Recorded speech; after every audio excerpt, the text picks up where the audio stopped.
everybody. So I'm Justin Coffey. I'm going to be the most embarrassed on the stage for my French accent because I'm actually American. So I've just been here in France for a little while, so please forgive me. In any case, so I'm in engineering actually. I'm not marketing. I'm not project management. I'm an engineer. So this deck will be slightly different. There's not a lot of There's not a lot of diagrams and whatnot. It's mostly just words and numbers. So bear with me.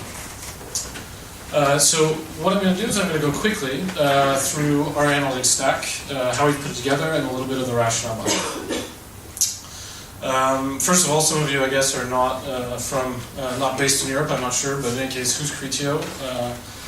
So Creteil is a performance advertising company. And what we do basically is we try to get the right advertisement in front of individuals. So we're able to personalize that advertisement to optimize for a future conversion for our clients. This means we can make our publishers happy because we give them more valuable inventory on their site, and we make our advertisers happy because we're bringing them conversions. And in theory, we make the user happy because we've given them something relevant, but that's in theory. So to give you a little bit of an idea of the scale of Creteil, we're about, actually this is a little bit old now, so I think we're over 2,000 employees, we might be 2,500, something like that. We're across the world, et cetera, et cetera. And then on the tech side, we're, again, across the world, we have 7 data centers, we have over 10,000 servers, we have 50 billion new events coming in every day, we're able to do 1 million predictions per second on our infrastructure, across all of our data centers, of course. Sorry, 15 million, right, and our 10,000 servers. So on the data side and the analytics side, it looks a little bit like this. So we bring in about 25 terabytes of data every day. Under management, we've got 5 petabytes, and we're serving that up to over 300 technical users, people who are actually working with that data every day. And then we're actually delivering also dashboards and whatnot to over 1,000 internal users at Creteil. And we schedule, on the data transformation side, we're running about 1,000 unique jobs every day. How does this look? It's actually pretty simple. This is becoming sort of a template, actually. You can find this at Facebook, you can find this at Twitter, you can find this even at BlaBlaCar, they're doing a lot of this stuff. Hadoop on the bottom, various Hadoop frameworks sitting on top, exposing your data through Hive or something similar, and then using an MPP database like Vertica to accelerate access to pretty critical data, and then using something like Tableau or even some cubes to get interactivity in front of your users. So I'm going to go through the stack quickly again. I'm going to try to go as quickly as possible because maybe there'll be a few questions. So Hadoop and friends. So what's Hadoop good for? Basically, Hadoop, the bottom one is really the most important. It's the world's best platform for ETL or ELT type work. So get your data in there, transform it there, materialize it there, transformed, and then you can make it available to any number of systems anywhere else in a given data center or in other data centers. It becomes really easy once you've done that. And as you saw with Facebook, they have 400 petabytes. We have 5 petabytes, but actually that's just what I own. There's another 5 or 10 petabytes sitting out there for other groups at Creteil using all in the same cluster. It's incredibly powerful. It's slow, right? Elephants are slow. Hadoop is slow, but we don't care because you can just add servers and you get pretty reliable run times from your jobs, and it's very, very, very scalable. So here's some just again numbers about the size of our cluster. So today our cluster is in production in Amsterdam, on a data center in Amsterdam. We have 1,100 nodes in the cluster with 1,400 cores, over 100 terabytes of memory, and 37 petabytes of raw storage. We're actually out of room in that data center, so we've had to build in a new data center here in Paris, and we've doubled up the density of the nodes. And so we halved them, so we get an equivalence in terms of compute power. But we've actually got capacity to grow that cluster to 5,000 nodes, which would be equivalent to about 10,000 nodes in our current configuration. So that's sort of the level of investment we have in Hadoop and how much we believe in it. I mentioned Hive. I'm not going to talk too much about this, but I believe Hive is one of the great innovations of the 21st century. Basically, what good is hundreds of petabytes of data if you can't actually, if you need a PhD to do data transformations on it, it's not very useful. Hive lets you write simple SQL that pretty much anybody can do and attack literally terabytes of data in a very, very, very efficient way. So it's a godsend. So yeah, most of our work, actually, most of our transformation work is done in Hive. Cascading is a different framework for doing the same kind of thing. It's a Java framework. It allows you to, it's an abstraction on top of the core Hadoop primitives. But what it does is it gives you a lot of plumbing, a lot of things you don't have to do because it's already implemented for you. And we use that instead of Hive at the very, very bottom layer in our stack because we're able to adjust and fine-tune and optimize what we're doing. But that's really the only reason we do it. It's also testable. So what some of my friends in this room are more interested in me talking about is Vertica. Yeah. So let's get on to that. So as was already introduced, Vertica is buzzword compliant. It is a shared nothing MPP columnar database. We like it quite a bit. Basically, it makes querying billions of records in seconds like trivial. Anybody with any modicum of experience with technology can kind of make that happen in pretty short order. It's reliable. It scales out really, really well up to a certain size, and that certain size is way beyond what most people need to worry about. So it's great. And a key difference between Vertica, I just told you that I can deal with petabytes of data in Hive, and Hive is SQL. Vertica is SQL as well, of course. Why do we have Vertica if we have Hive? Well, the key difference is that Vertica allows us to structure our data in a particular way, and in many ways, the same data we can represent in many different forms so that we can optimize for different types of query workloads. And this is how we end up getting query times that would be in Hive on an order of magnitude more servers, an order of magnitude shorter on Vertica. And that's because we've actually structured the data in a way that fits with the queries that our users are running. And that's pretty easy when you're in it's a domain-specific problem. You have to look at your data, you have to know your data, you have to know what your users are going to do with it. But once you have people in your companies who know that stuff, a lot of you probably know that. And once you know that, it's pretty easy to make sure you're representing the data on disk in the right way.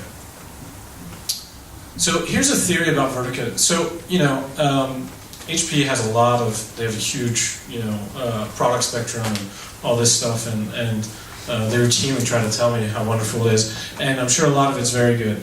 But what I like to do, because I have a relatively small team when we're considering how much data, how many services we have to manage, I like to look at the sweet spot of every product and use that.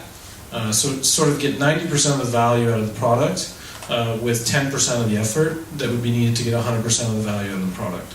And so what we do is do exactly what I just said, which is I use it to accelerate data to business, accelerate queries, access to business critical data. So when we're able to identify really, really hot data in our Hadoop cluster, we're going to promote that into Vertica. There's various ways to do that. We actually ask our analysts to tell us what they're using, and that works pretty well. You could do that programmatically, you could do that command and control. That's for you guys to figure out. But what's really important is getting that data out and exposing it into Vertica. The nice thing about transforming all your data on Hadoop ahead of loading it into Vertica, in other words, not using some sort of parallel ETL system like SSIS or Pentaho Kettle and these kinds of things, is that once you've got your data correctly transformed in Hadoop, if your Vertica cluster blows up, you don't care. You just bring it back up. Somebody here was talking about DevOps, right? So your DevOps team can spin you up another Vertica cluster without much trouble, and you just reload that data into Vertica. It's fast and it's easy, and then you never have to worry about any more backups of terabyte-sized systems, which is a huge workload that you've taken off of your teams. Additionally, you don't have to worry about replication. Replicate it from Hadoop to your multiple data centers and forget about it, right? So that's the kind of thing that's the way we approach problems at Creteil. getting on to the data loading side of things, so I think it was mentioned that Facebook loads 35 terabytes of data an hour into Vertica, and that's true. They had to do quite a lot of fine-tuning to get that done, but they managed to do it and keep an operational system. We've done zero tuning to our system, well, very little, and we were able to get 2 terabytes of data. So that's 2 terabytes of data per day, but that actually all comes in about an hour. So we can get 2 terabyte per hour loading speeds into our database and still have the database usable. And so, performance is all that counts. So here's a distinct count across 100 billion rows. And you can see that that ran in 59 seconds on our system.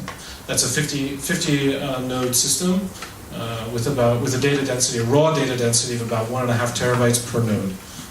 And you get that kind of performance. Obviously the data is structured correctly, right? No system can do that if the data is not structured correctly. Oh, right, Vertica doesn't cache anything, so this isn't any trickery. This all came out of memory or something like this. This is direct from disk reading. If I still have a little bit of time, I'll just finish up with Tableau. So Tableau is what we use to do ad hoc visualizations and some production reporting. The idea behind Tableau is that you basically give this really fancy, powerful drag and drop tool to your analysts, and they can basically create analytic applications. It's a little bit messier than that because when you start dragging and dropping things and creating complex interactions between one view and another, who knows what's happening to your database in the process. So you need to have a lot more control as to what's going out into production with Tableau. But it does actually work. It's a pretty impressive tool. It's an especially impressive tool when you're talking about analysts using it locally on their machines, because they're able to take extracts of the data, get into Tableau's data format, and work with it there. But that's what we work for, and we're hiring a Tableau PM, so if anybody here is looking, just let me know. This is our Tableau deployment, so we've got a workbook. It corresponds to sort of a dashboard, right? It's one of these complex things. Inside that we have 1,800 workbook views, so there's about 3 sort of pages on average to our dashboards. And this is just sort of a scatter plot of query performance, users versus number of looks, and that sort of thing. Just kind of a monitoring view of what our deployment looks like. We do a lot of we write a lot of our own software. We're in the R&D department at Creteil. We're not in the IT department to do all this stuff. I have engineers in the team. And so we write a lot of our own software to do the middleware between this. And one of the most important things is job scheduling. I mentioned that we're not fans of SSIS or Pentaho, these kinds of things. I know there's other fancy enterprise tools out there. I'm sure HP has one as well. We don't like them because we like to take advantage of the resources we have on our Hadoop cluster. And so all we want to do is make sure that jobs on our Hadoop cluster are being executed in the right order when the data is available, basically. So we've written our own, and there's 2. We have an old version, it's called Jobber. We have a new version, it's called Langoustine. For the French people in the room, that might be funny. We're able to, we execute about 1,000 jobs a day. The whole graph gets executed in about half a day, but that actually can be faster or slower depending on the weather of the cluster.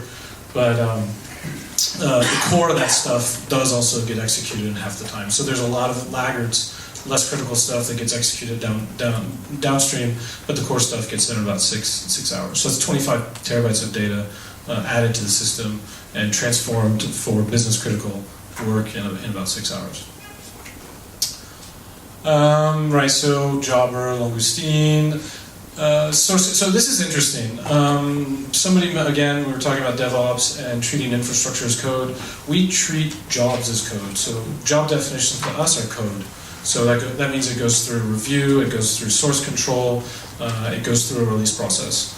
This is really, really helpful because you get all the benefits of this. You get code sharing, so people can, you're sharing what's going on. There's more knowledge sharing immediately across the team. It's also in a repository. Somebody can fork your code. Somebody can add to it more easily. You get code reviews, so people are checking each other's work for all the good. There's all kinds of best practices that are around code reviews. Bringing in external contributions, so I don't have to be the only person releasing stuff. I can have hundreds of people contributing to a given project. That's very helpful. And we can roll back, so if something goes out that's bad, we can take it back, or we can do a hot fix quickly. And then also Git blame, like is really useful to be able to find out who did what commit that caused a given problem, because we can find out why they want to do that, and insult them and things like that. So I think I'm going to stop there because I think I'm probably getting a little bit over time. There's a little bit more here, but I'll leave it at that. And if I have time for questions, I'll take questions.